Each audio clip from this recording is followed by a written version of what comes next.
6 месяцев прошло с момента запуска моей программы. Программа «Деньги от апостола» заключается в том, что я плачу деньги за информацию. За 6 месяцев я выплатил более 50 миллионов русских рублей. Я плачу на карты банков РФ напрямую, на иностранные карты, на телефоны или же в крипте. Способы изучены, известны, вопросов ни у кого не возникает. Мне нужна информация от военных непосредственно с линии боесоприкосновения, а также от военных, находящихся в тылу, начиная от рядового состава и заканчивая старшими офицерами. Сейчас появилась необходимость в информации от МЧСников, сотрудников аэропортов и сотрудников НПЗ. Приоритетная связь по WhatsApp. WhatsApp не прослушивается. То, что вы получаете себе на телефон смс-ки, что ФСБ все контролирует, это все ложь и чушь. Второй канал связи – Telegram. Потом электронная почта для староверов. Пишите, отвечу всем. Если информация интересна, поговорим голосом.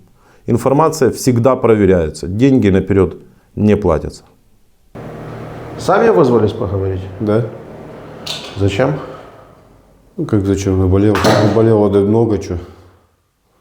А наболевшим? Ну, конечно, наболевшим что. Понял. Меня зовут Владимир, можете мне задавать какие-то вопросы свои? Есть вопрос перед началом разговора? Вопросов так-таки особо нет у меня. Так. У меня есть. Фамилия, имя, отчество, дата рождения, откуда вы? Это секретная информация. Вам она не нужна, так что вот так вот. Угу. Неважно. Неважно. Угу. Понял. Так, дальше. Рота, взвод, подразделение. Ну, рота. Я как подразделение отдельная саперная рота 394. Это в каком городе она базируется? Она в Зеленополе. В Зеленополье. А в России? В России, как где это, так, 90-580 часть. Это где часть? Это в городе Уссурийске. Уссурийск. Контрактник?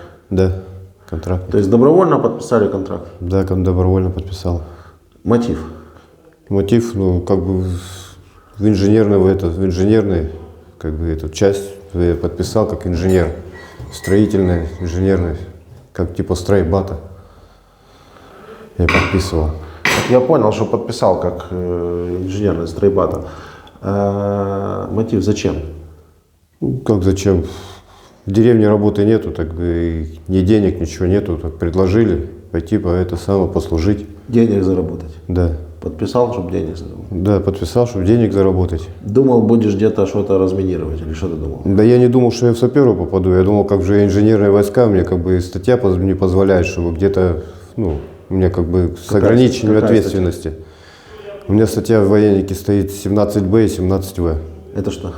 Ну, частично я как годен в строевой службе, но в ограниченном. Почему? По какой причине? Ну, это психиатров как бы не прошел я так. Психиатров не прошел? Да.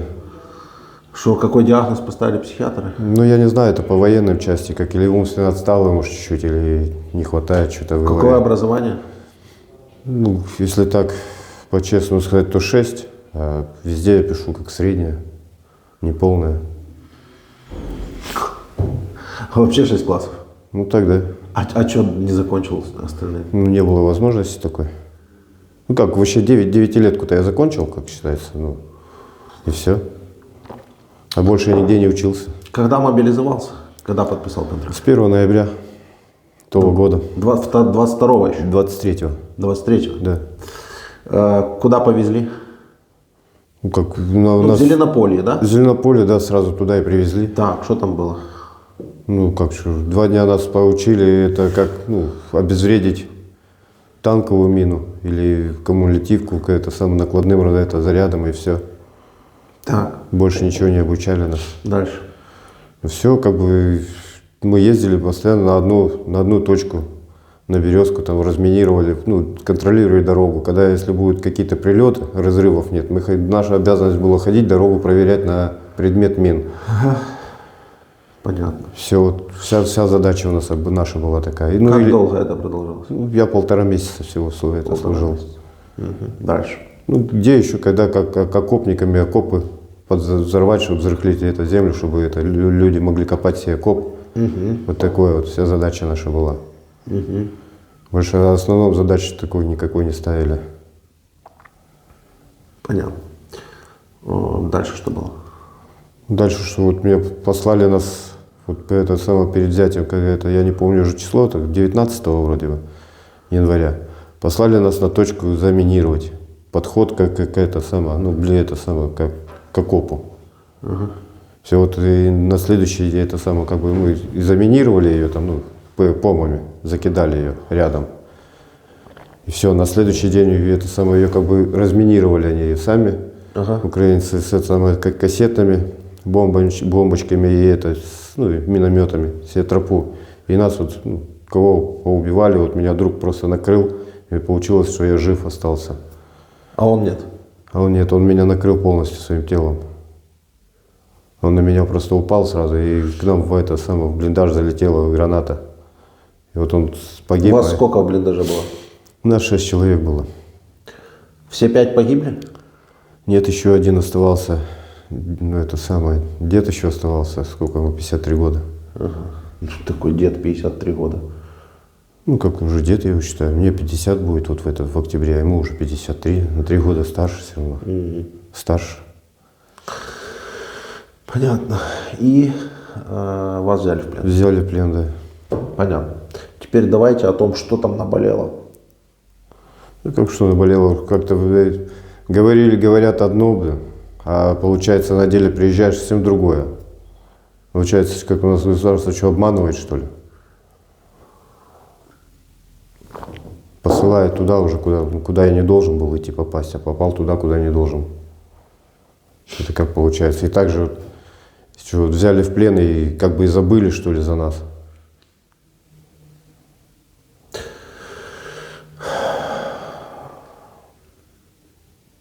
Вы общались с кем-то уже по телефону со своим другом, да, которому мы должны Да, я только с Геной разговаривал. Но он что- же, наверное, понятия не имеет. Вы там военнопленный, не военнопленный, Я ему статус. сказал, что я военнопленный, и это, как, чтобы он моей жене передал, что я жив-здоров.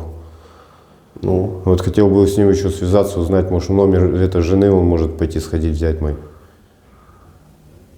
Как-то скинуть. Чтобы с женой поговорить. ну, так скинул, не скинул. Нет, а я 3 минуты давали же. И больше так и не это самое, больше же нет возможности поговорить. Ничто. Ну, не отвечает он. Скиньте телефон жены, напишу ему, да? Я не знаю номер, вот я что и говорю. Ну, так значит, я ему напишу. А он не сможет, наверное, он не понимает в этих телефонах. Он взял этот сенсорный, не понимает, он привык радиотелефоном только пользоваться. А тут ему сенсорный дали телефон. Ну, взял себе, а тут ума еще не может предложить. Да я и сам Ну, толком. на ответить он сможет, нет? Я не знаю даже. У нас связь бывает плохая там. В деревне. Мы в яме находимся. Еще и под границей с Китаем. Он, короче, ни трубку не берет, не отвечает, Ну, ни еще так, не- ни так, никак. Она еще не возьмет. Не возьмет? Наверное, Может, там я- разница во времени, может, у вас сейчас ночь? Так, у нас 7 часов разница с Москвой. У вас плюс? Так, мы постоянно прибавляли 7 часов. Прибавляли? Там, да, да. А, у вас сейчас день. Сейчас день. У вас сейчас где-то 4 часа. Ну, может, его и дома нету. А он сам пастух. Пастух? Да. Ну, коней пасет в совхозе. Ага. Ну, что там, за 15 тысяч в месяц. 15 тысяч в месяц. Да. Ну, это не деньги, считаешь, для там в России, что это 15 тысяч. 15 тысяч в месяц, это даже на гривны, я вам скажу так себе. А ваша валюта деревянная, она в 3 раза меньше. Ну да, это сейчас потому, что еще, видите, пастбища нет таких, еще только он сейчас выгоняет, не загоняет. Это летом ему будет, может, 30 под 40 платить, а сейчас ему так вот 15 тысяч. Нет, 15 тысяч это чисто, чтобы не сдох. Ну, на хлеб, на соль только и все. И больше Хлеб ничего. с солью. Все. Ну да, так еще вот мамка у него пенсию получает, вот он и живет там. А так вот у китайцев приходится ехать работать. Работаете у китайцев? Да, приходится у китайцев работать в теплицах. Прям в Китае или... Нет, у нас россияне стоят, китайцы. А, то есть вы даже не едете в Китай, чтобы работать у китайцев, а у вас уже китайцы? Ну, они у нас стоят, на земле стоят, у них теплицы держат, они там, их много. Это какой населенный пункт? Это Приморский край, Октябрьский район. Ну, Приморский край, Октябрьский район, и это там села какие-то, Ну, деревни? вот село Фадеевка, они там вот у нас, вот считай, что до Уссурийска и до Зауссурийском их много стоит везде, бакчи ихние. Где у кого 10, у кого по 20 теплиц. Так там Помидоры. россияне уже чисто как такие батрачат, да, уже получается? Получается, что мы батрачим на китайцев уже мы там. На своей типа земле. Да. Вы знаете, что это уже не ваша земля? Да уже они как бы и в школах уже, говорят, перепродают там в Китае, что уже, что они в Дальний Восток рано или поздно это их будет. Не, они уже на карты себе его нанесли. На свои Мы китайские. уже слышали, и уже в школах преподают им даже так. Уже в Китае сами. Сами китайцы говорят сами уже, что рано или поздно это наша земля будет. Да понимаете, в чем дело? Не сильно важно, кто что у себя рисует на карте, важно, что оно есть по факту. А по факту, из ваших даже слов, оно уже в принципе, уже как бы китайское. Ну, еще не китайская пока. Ну, если там китайцы. Но они же платят за землю-то. Россия платит. Ну и нам платят, дают заработок как бы так. Потому что совхозы развалились же все. Ни Важно совхозов, не кто, ничего что нет. кому там формально платит, важно, кто на земле хозяин. Ну, хозяева пока русские. Там Где же вы хозяева, если вы батрачите на китайцев? работать же надо где-то. У них и свои же тоже ихные приезжают, тоже ихные также батрачат китайцы. И они русских берут на подработку. В теплицах там помидоры, огурцы собирать там. Где-то полоть что-то. Собирать урожай. Как бы так убирать все. Чистить. себе. Считайте, как хотите. Это такое дело. Что еще? Это все, что наболело? Да что, как наболело? Наболело уже много чего. Просто уже сколько можно тут издеваться-то над нами-то? Над простыми людьми-то. Кто над вами издевается? Ну, наше же государство, получается, издевается так же. Что? Послали на одно, а на деле получается в другое. Ну как Извините, получается? вы же всей страной верите в то, что вам по телевизору говорят. Ну информация-то тут говорится одна у нас. Мы же не знаем, что здесь происходит. Ну, так а что вы хотите? Если вам все время говорят по телевизору чушь, знаете такое слово русское, чушь, чепуха. Вам говорят, а вы в нее верите. Чему вы удивляетесь, что когда вам сказали, что вы будете делать одно, вы делаете совершенно другое. Если по телевизору вам говорят одно, а в реальности оно совершенно другое. Но вы в это верите. И вернетесь, сейчас будете верить. Нет, уже я не буду верить это. Потому что в реальности я уже увидел, что тут происходит. Война дронов идет, во-первых. И наших Артиллерии, дронов. больше наших лежит на полигоне, чем, скажем, это самое граждан Украины. Хотя у нас по телевизору говорят наоборот. Граждан Украины больше погибших, чем наших. Цифры другие совсем говорят. У вас говорят, что здесь НАТО воюет вообще. За НАТО не говорят у нас, что у нас НАТО, я не слышал за это. А то, что Польша, не Польша, Германия там, да, бывает. это самое, Польша, за не это. Польша, Германия, не Германия, это и есть страны НАТО. Ну, за наемников только говорят. Наемники, да. Видели наемников? Я не видел никого. Представляете? Я в первый раз вот только увидел, вот, ну, как попал вот на первые эти глазки, вот эти, что как на это, нас куда послали. Вот первый раз я увидел, что вот где вот реально стреляют и убивают. Я до этого там нигде не находился. А что вы говорите, в полях трупы есть, да, лежат? Ну, на поле, конечно, в основном все наши. Вот идешь, и можно сказать, по ним идешь, перешагиваешь. Сколько визуально видели в обзоре трупов? В обзоре я вот прошел, ну, человек 20-30, это я точно видел. Это то, что вы переступали. Ну, и прям А я имею в виду на вот так вот, если вдалечень посмотреть. Вдали я это не видел таких, понял. потому что я не находился так близко. Я находился ближе, ну, как, А трупы клиница. свежие или уже разложившиеся? Да уже опухшие, распухшие. Опухшие, распухшие. А что не забирают их? Не знаю. Нет, наверное, возможности, потому что птички летают постоянно, обстреливают. Подойти нет возможности забрать их. Может, из-за этого только не забирают их. А так-то много кто ждет без вести пропавших своих. Вот. Конечно, много кто ждет. Мне там по 100 писем в день приходит от россиян, помогите найти. Ну, у нас в деревне тоже вот есть. Проблема в том, мать, что я никого не ищу. Ну вот вы сами приходите ко мне, я не ищу. Они думают, что я именно ищу. Что у меня там, знаете, 2 кнопки нажал, и все списки всех вообще, кто где пропал, кто куда попал, и все такое. Я этим не занимаюсь, но они понять этого не могут.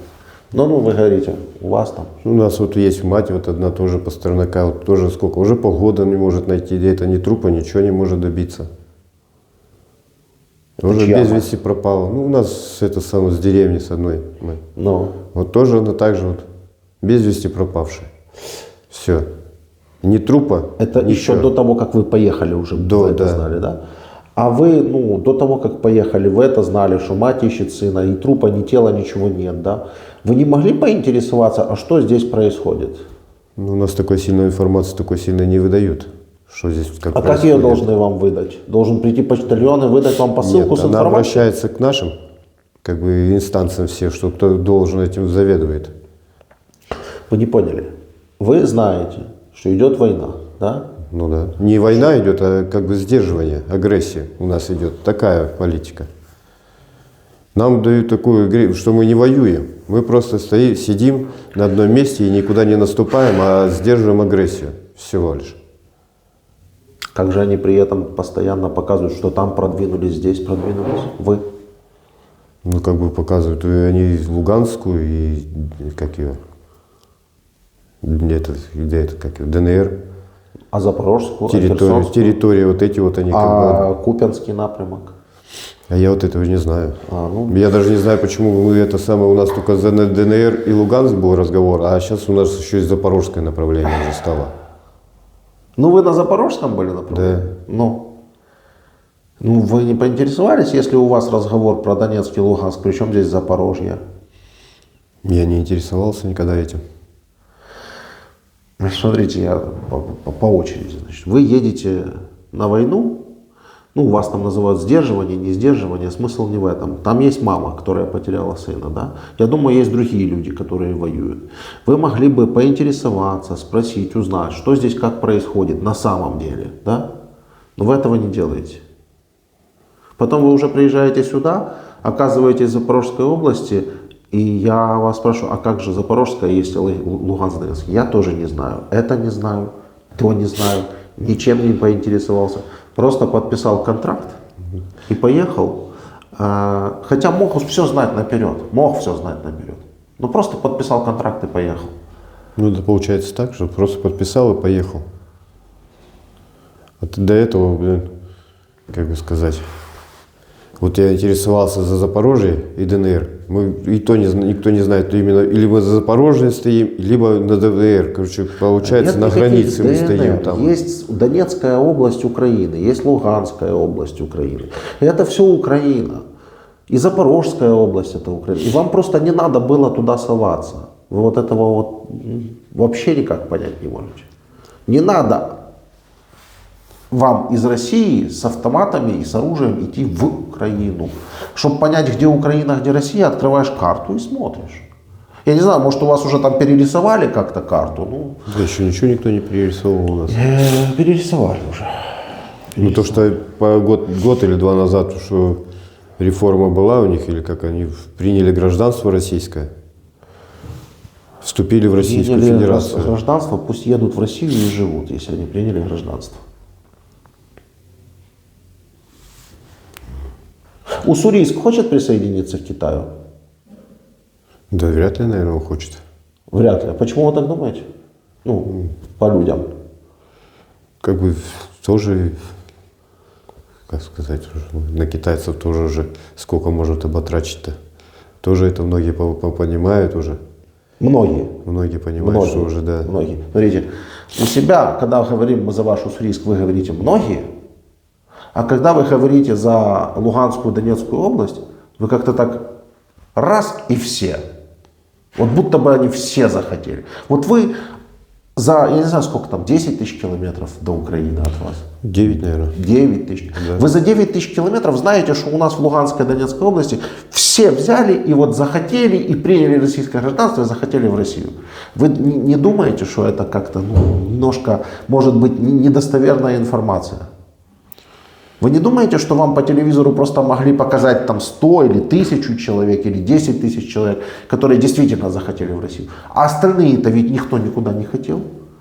Жили себе и жили. Вы пришли к ним, устроили им порядки свои, принесли им войну в их дома. Не знаю, в Зеленополе мы стояли, вот местные жители здесь живут, и, ну, с нами там живут, там много местного населения, они как бы к нам нормально относились, приветственно все. А как именно приветственно, расскажите, пожалуйста. Ну, как бы нас ничем не оскорбляли никогда ни в чем. Попробуй Даже оскорбить это- человека с оружием. Нет, они без оружия, так с ними нормально разговариваешь, на хорошем, на простом языке, на русском же так же. Да. И что? И они как бы довольны, что они вступили. Я так понимаю их. А как бы довольны, что вступили? Да, они как, ну, так бы выражаются, можно сказать, что мы, да, они рады даже, что они в состав России это вошли. Рады. Да. Прикольно. А там все остались дома у себя? Ну, и не все, но... Все мирные? Или, может быть, рады именно те, которые остались, а те, которым пришлось оставить дома свои, уехать, те уже не рады? Ну, там не так много домов-то свободных. В основном село полное. Ну, молодежи мало, конечно, а вот такие Да, уже да. до пенсионного возраста. Да, именно так и есть. Именно так и есть. Гауляйтер Лазурного, Херсонская область. Ну, там оно все не сильно отличается, я вам его поставлю послушать. Вышел уже официальный документ о том, что медицинские препараты, приобретаемые с бюджета Российской Федерации, гражданам иностранным, то есть гражданам Украины, выдаваться не будут. В первую очередь это касается инсулиновых, которые на себе уже прочувствовали, как быть гражданином другой страны. Это первое. Второе. Точно так же будет касаться выдачи гуманитарной помощи и других вопросов тех людей, которые до настоящего времени не оформили паспорта страны, в которой они проживают, паспорта страны, которая их кормит, которая дает им пособие, выдает гуманитарку и обеспечивает их безопасность на этой территории. Именно безопасность, потому что то, что творят наши так называемые ждуны. Что он сказал? Что не будет выдаваться гуманитарная помощь. Как у кого... И медицинские препараты. Да, ну, как украинским. Да. Не возьмешь Граждан. паспорт России, ничего не получишь. Как вы думаете, люди, которые спокойно жили, к которым зашли, территорию которых оккупировали, которые утратили возможность выезжать, заезжать спокойно, ходить в магазины спокойно, у которых разрушился весь их уклад жизни вообще стандартный, да? И которым еще говорят, не возьмешь паспорт, не получишь инсулин, а инсулин жизненно необходим. Как вы думаете, не сильно счастливы будут? Да нет, конечно, не будут они счастливы. Как это без препаратов жить-то надо? Все хотят. Но какая-то часть каких-то там пенсионеров, я не знаю, как-то тоскующих по совку, которые там остались, да? Они могут подходить к вам и говорить, да, класс вообще, мы рады. Мы привыкли в дерьмище жить. Спасибо, что вы пришли здесь, и у нас снова дерьмище. Мы счастливы. Это может быть. Не знаю. Или вы им что-то хорошее принесли. Расскажите, что. Я ничего им не хорошего не приносил. Не вы лично, а вообще Россия. Вот люди жили, да, Гуманитарку я видел, что раздают. прекрасно. Это самые продукты Так питания. они ведь и раньше не голодали. Продукты питания. Так они и раньше не голодали. Они не дохли от голода там. Не знаю, как раньше у них было. Они раньше не говорили ничего. Люди жили, Ну, да, жили. жили. Если они жили, значит они ели. Но они ели, но они тоже недовольны были, чем почему-то это самой украинской властью. Чем-то же тоже недовольны они были. Вы туда зашли бы, если бы без оружия приехали, как репортер, или, я не знаю, как социолог, в Украину, да, и походили, поспрашивали, провели какой-то срез мнений, да, такой-то процент недоволен, такой-то процент доволен, такой-то процент доволен потому, такой-то процент недоволен потому, то вы могли бы об этом говорить. Но поскольку вы там в качестве оккупанта стоите, и мне сейчас сидите и вещаете, что ну, там же кто-то был недоволен. И что дальше? А у вас все всем довольны? В России? Да. Ну, не все, конечно, всем чем-то довольны. Вы довольны? Нет таких Пастух недовольных. ваш доволен? Я говорю, вы довольны были жизнью своей? Я нет. Ну, пастух ваш вот этот 15 тысяч получит, думаете, он сильно доволен? Ну, приходится с куска на хлеб перебиваться с ноги на Так ногу. что китайцы могут спокойно заходить, все забирать, получается, и будут правы? Государство так разрешило им все. Дало. Я волю. понял. Так, типа, получается, везде, где у вас есть недовольные люди, недовольные жизнью, другие страны могут заходить и забирать? Да нет. Ну как же? Ну так вы же это мне говорите сейчас. Там у нас в Запорожье были люди недовольные. У вас тоже есть люди недовольные. Выходит, Штаты спокойно могут переплывать Берингов пролив и захватывать все сплошь по прямой, везде, где у вас люди недовольны, а недовольны у вас везде. Так? Ну, не везде, но есть недовольных, конечно. Да, есть недовольные, так я же говорю, есть недовольные. Так и у нас есть недовольные. Вы зашли танками, оружием, и сейчас сидите у меня здесь в плену, выживший один, двое вас выжило из скольки? Из 7, да? 4. Из 4. Ну, из 6, наверное. Из 6 выжило двое, да, 4 погибли. И вы мне сейчас сидите и говорите, у вас там люди недовольные. И я вас спрашиваю, вы тупой? Да я не тупой. Ну а что, зачем вы мне эту чушь говорите? Я не знаю, о чем я говорю. Какую чушь? Я Какую чушь не чушь, говорю. какую вы должны говорить, да, если бы вы были бы вот человек, который что-то понял, да, пришел, что-то понял, вы бы сказали бы одну простую вещь. Я вас не прошу ее говорить. Вы бы сказали, извините меня, украинцы, что я пришел на вашу землю с автоматом, вместе, как оккупант, вместе с другими оккупантами, мне здесь было делать нечего. Вот так бы вы сказали, если бы вы поняли. Так вы ни хера не поняли вообще. Вы только поняли, что вам обещали одно, а сделали вам другое. А все остальное, все, что творит ваша страна, ваш режим, вас это все полностью устраивает. У вас нет никаких... Ну, это политика, я как бы Да, в политике не особо. все, короче, все, давай посмотрим это бесполезный, тупой, это мой монолог просто будет, это не будет разговор. Посмотрим, или ваш друг что-то отписал. Ваш друг, конечно, ничего не отписал. По традиции предлагаем обратиться. То есть, ну, где-то вы, в принципе, да, вы понимаете, что вас обманули, да, вы понимаете, наверное, что это где-то неправильно, но это все у вас, оно такое, знаете, в отдаленном каком-то этом вот формате. Вот. Сути вы так и не поняли. Сути вы так и не поняли. Вообще вы настолько далеки, чтобы понять эту суть, что я даже боюсь, что бессмысленно будет разговаривать. Суть-то я понял, что нам здесь делать нечего просто. И не надо было приходить сюда.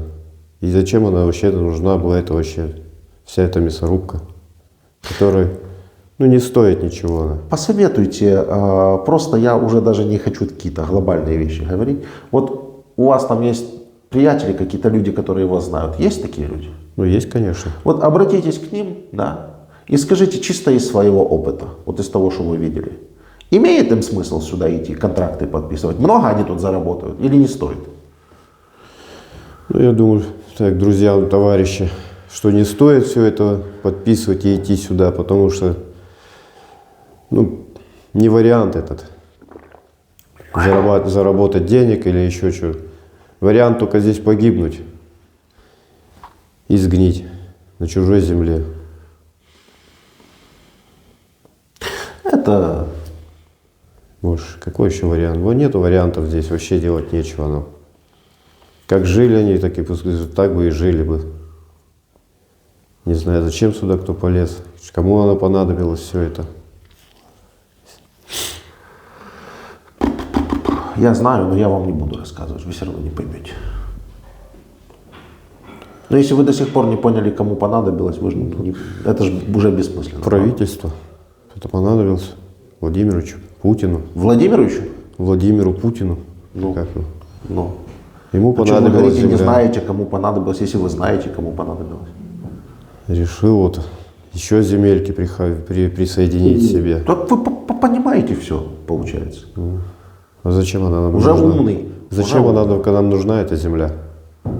Своей хватает земли.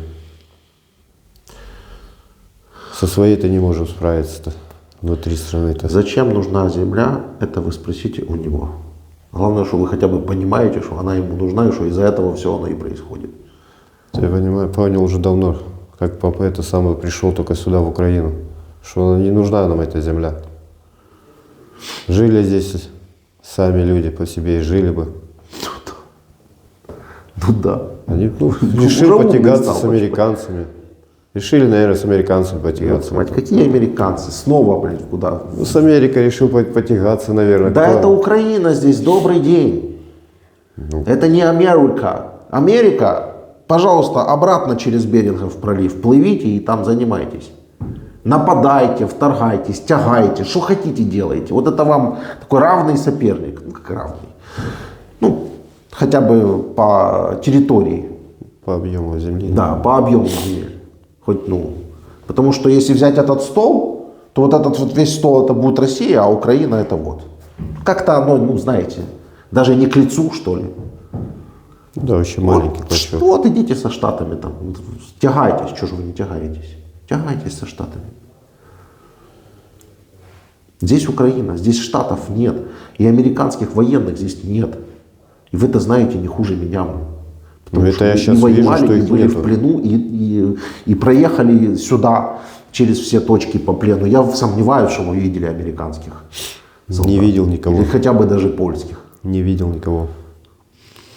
Кроме украинцев я здесь никого не видел. А если здесь Даже пара-тройка? поляков не видел. А если здесь пара-тройка каких-то добровольцев есть, так и у вас их, знаете сколько? Еще не встречал. Не встречал? Так вот здесь познакомитесь с непальцами, например. С непальцами познакомитесь здесь, которые пришли в составе российской армии воевать. Граждане Непала. Еще таких не встречал Вы даже. встретите. Вы сейчас на карантине? Ну да, уже еще на карантине. Еще на карантине. Вот перейдете, там граждане Непала. По-русски, правда, почти не говорит. Один совсем не говорит, второй говорит очень плохо. Ну, вы так поинтересуйтесь. Что они здесь делают? Если у нас тут наемники, да, то кто у вас? Ну, у нас Война за землю, война за территорию. России и Украины. Все. решил, получается, расширить еще границы. Так самая большая страна в мире. Куда еще и зачем? Ну да. Вечная орда, блин, долбаная. Как весь мир не может понять одну простую вещь? Пока эту долбаную орду уже не остановить, в конце концов, она будет все время этим заниматься. Думаете, на Украине бы все закончилось бы, да? Если бы ему удалось захватить? Да, думаю, что не закончилось бы. Нет. Все равно бы были, нашлись бы люди, все равно по это противостояли бы этому Страны режиму. Балтии пошли бы дальше бы. Страны бывшего соцлагеря, а это уже и страны НАТО теперешнего. Все это было бы.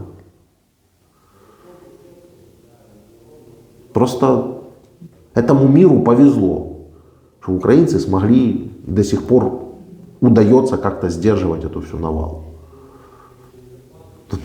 Видимо, как-то не очень понимают люди. Очевидно это. Ладно, это уже я от себя тянул. Еще что добавить хотите? Да что, больше Может, я нечего. что-то не спросил, и вы хотели что-то сказать? А что еще сказать? Нечего больше мне сказать.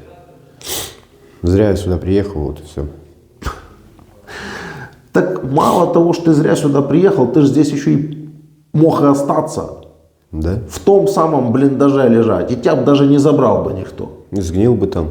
Ну вот эти вот 4, которые с вами были, они что уже сгнили. Ну, подгнили в крайнем случае, так точно уже.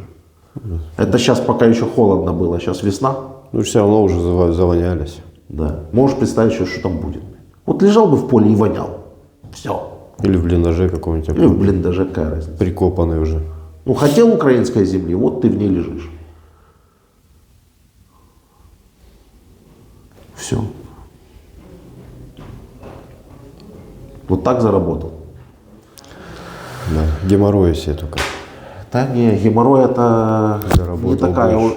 геморрой это не такая уже и проблема по сравнению с тем, что лежать в поле или в блиндаже и гнить. Геморрой можно вылечить, это уже нет. Это же на всю жизнь останется Ага. в душе. Оттенок, как осадок. Нет, ты не понял. У тебя останется какой-то оттенок, осадок, может быть, а может и не останется, я не знаю. Я говорю о том, что ты был на сантиметр от смерти. На сантиметр. То, что я сейчас с тобой разговариваю, это, это твой фарт. Тебе просто повезло. Я также точно мог бы говорить с кем-то из тех 4, которые с тобой погибли. А ты мог бы лежать там. И самое интересное, что они, что ты. Вы это все понимаете, только вот вам надо или в плен попасть, или погибнуть, или чтобы конечности оторвало. Тогда вы начинаете понимать, что вам здесь делать нечего. А так, подпишу, поеду, посмотрю. И туристы. Это уже сейчас все многие понимают, когда уже туда приезжают, сюда, в Украину. Эти уже только здесь и начинаешь все это понимать. А там же в России ты еще ничего же толком не понимаешь. Не осознаешь. А здесь уже только их осознавать Я это начинаешь. понял, я об этом и говорю. А можно осознавать там. Все, что надо, это то есть залезть в телефон, в планшет, ноутбук, покопаться, посмотреть, поискать. Ну, у нас сейчас все это фильтрует. Фильтруют, конечно, фильтруют. Такое не увидишь, что тут все правдиво, неправдиво. Увидишь, если захочешь, увидишь. У вас YouTube все это время работал прекрасно. И интервью наши шли там прекрасно. Все там можно было посмотреть, послушать. Такого же, как тебя, вот это вот можно было бы взять, включить, послушать. Ты бы все бы услышал. Если есть уши. И если голова не засранная телевизором, включаешь, смотришь и все слышишь, все видишь. Такой, как ты, тебя услышит. Ну, услышит такой, как ты, тебя. Слышит, конечно. Как? Если он даже не включит, как он тебя услышит? Я не знаю, как вы говорите, что это где-то в интернете, в гуглах есть. У нас я такого еще не видел. Гугла. В Гугле, у нас... В Ютубе. Ты будешь в Ютубе. Я же тебе сразу сказал, ты даешь добровольное согласие на запись и публикацию? Ты говоришь, даю. Вот это вот видео наше будет опубликовано в Ютубе. Берешь, включаешь, смотришь. Да только с твоего уссурийска никто не включит и не посмотрит. Надеюсь, Они даже не понимают.